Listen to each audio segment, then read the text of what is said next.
Hai semuanya, apa kabar? Semoga masih konsisten dengan minimalis. Kali ini aku mau ngajak kalian declutter rumah. Kemarin sudah aku bahas video yang lama tentang apa itu decluttering dan bagaimana caranya.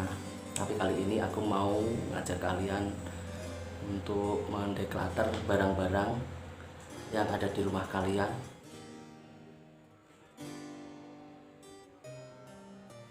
Oke, langsung kita bahas aja. Yang pertama adalah baju-baju lama.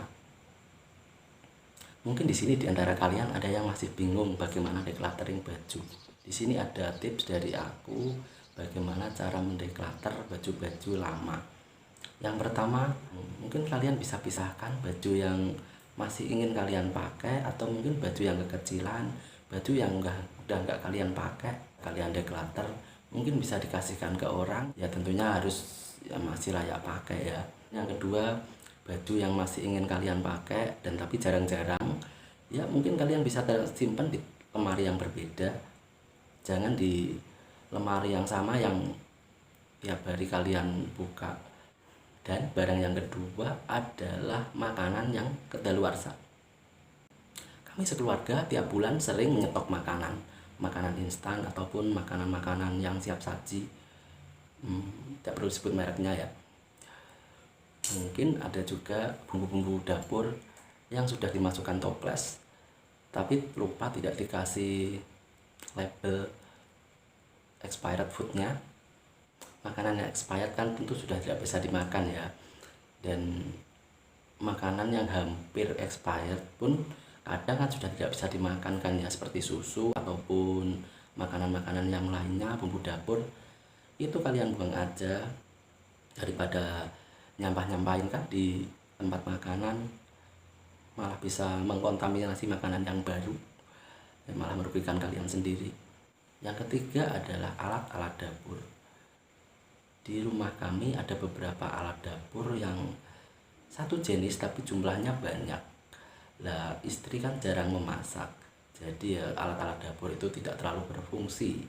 Ya mungkin kalian bisa membuang satu di antaranya, penggorengan ataupun panci ataupun yang lainnya. Dan yang paling banyak di rumah kami adalah piring. Tapi susah juga, piring mau dibuang kemana, mau dikasihkan orang juga nggak ada yang mau dibuang ya susah, mau dibuang kemana. Yang keempat adalah obat kedaluarsa. Ya ini penting. Obat-obat ini akan menjadi racun bila kalian konsumsi dan kalian tidak membaca tanggal kedaluarsanya.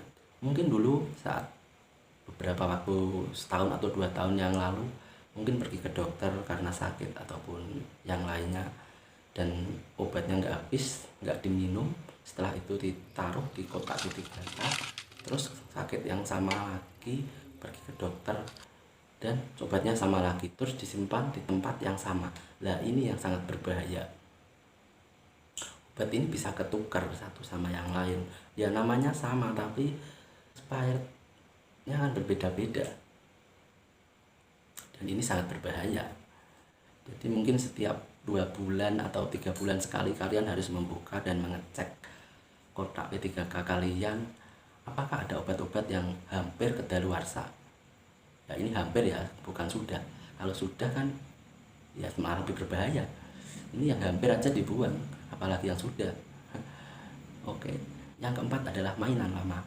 Mungkin dari kalian dulu ada yang suka bermain catur ataupun ular tangga ataupun kartu ataupun yang lainnya, dan sekarang mainan itu sudah nggak dipakai karena ya udah nggak layak pakai ataupun udah nggak asik. Mungkin ada permainan yang lain yang lebih asik, mungkin game di HP ataupun ya PlayStation ataupun yang lainnya.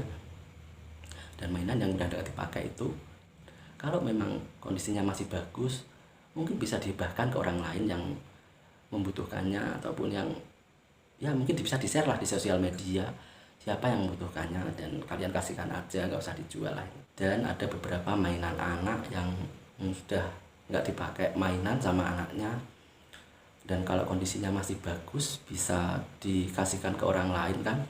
Kalau udah kondisinya udah nggak layak dipakai ya dibuang aja. Itu beberapa hal tentang decluttering mainan. Gampang kalau decluttering mainan itu. Paling susah itu declutter baju.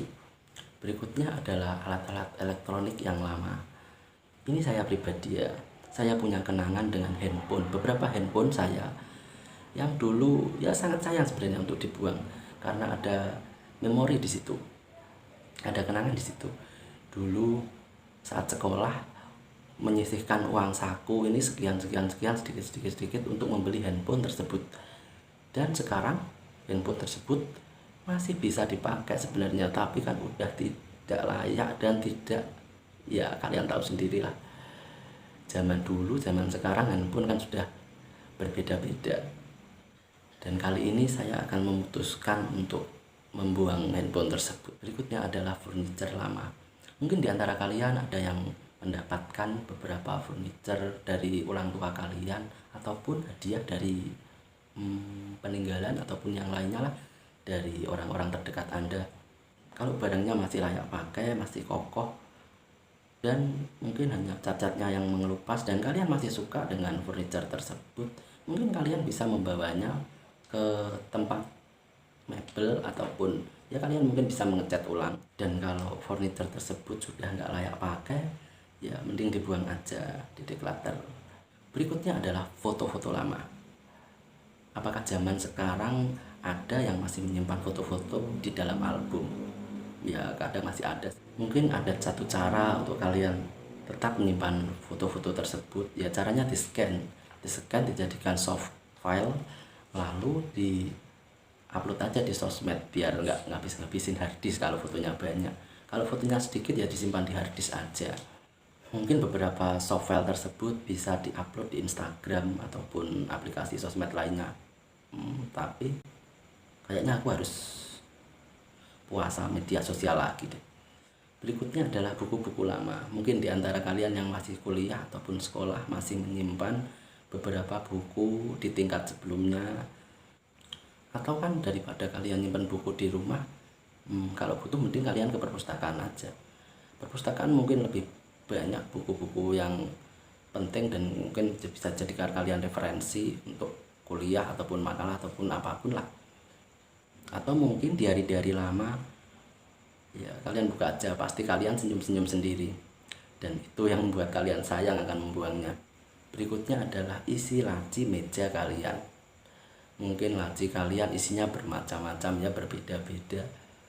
Coba kalian lihat apakah berantakan. Oke, terima kasih sudah menonton video ini sampai habis.